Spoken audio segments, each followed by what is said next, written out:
Chapter 47. Jacob blesses Pharaoh. Then Joseph went to see Pharaoh and told him, "My father and my brothers have arrived from the land of Canaan. They have come with all their flocks and herds and possessions, and they are now in the region of Goshen." Joseph took 5 of his brothers with him and presented them to Pharaoh. And Pharaoh asked the brothers, "What is your occupation?"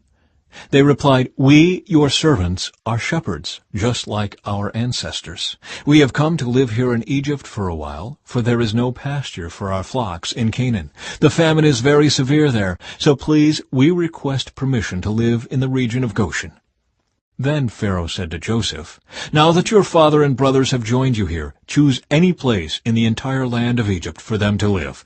Give them the best land of Egypt, let them live in the region of Goshen, and if any of them have special skills, put them in charge of my livestock too."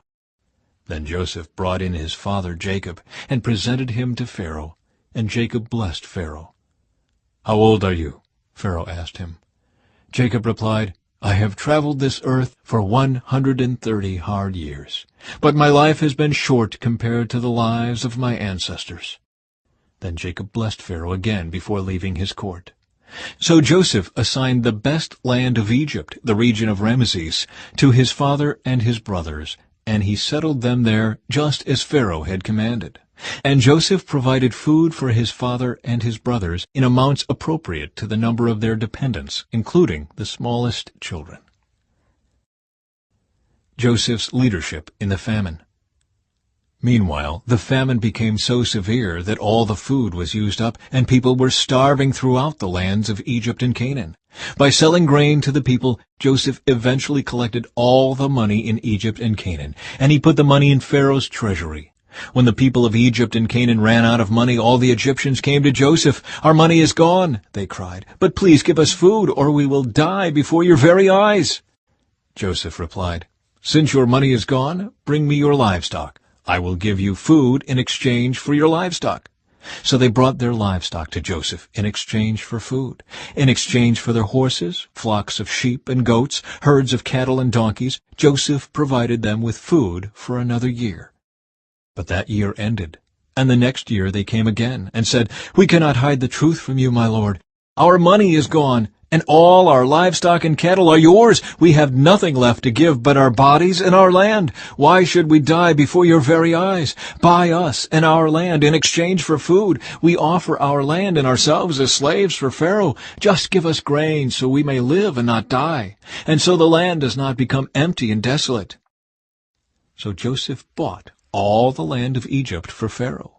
All the Egyptians sold him their fields because the famine was so severe, and soon all the land belonged to Pharaoh.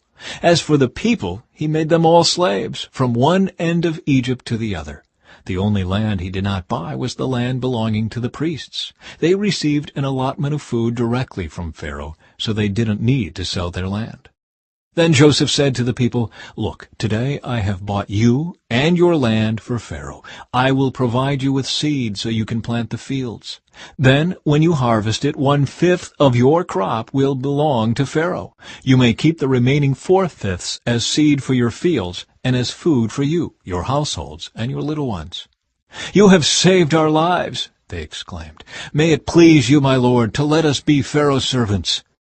Joseph then issued a decree, still in effect in the land of Egypt, that Pharaoh should receive 1/5 of all the crops grown on his land. Only the land belonging to the priests was not given to Pharaoh. Meanwhile, the people of Israel settled in the region of Goshen in Egypt. There they acquired property, and they were fruitful, and their population grew rapidly. Jacob lived for 17 years after his arrival in Egypt, so he lived 147 years in all. As the time of his death drew near, Jacob called for his son Joseph and said to him, "Please do me this favor. Put your hand under my thigh and swear that you will treat me with unfailing love by honoring this last request. Do not bury me in Egypt. When I die, please take my body out of Egypt and bury me with my ancestors." So Joseph promised, "I will do as you ask."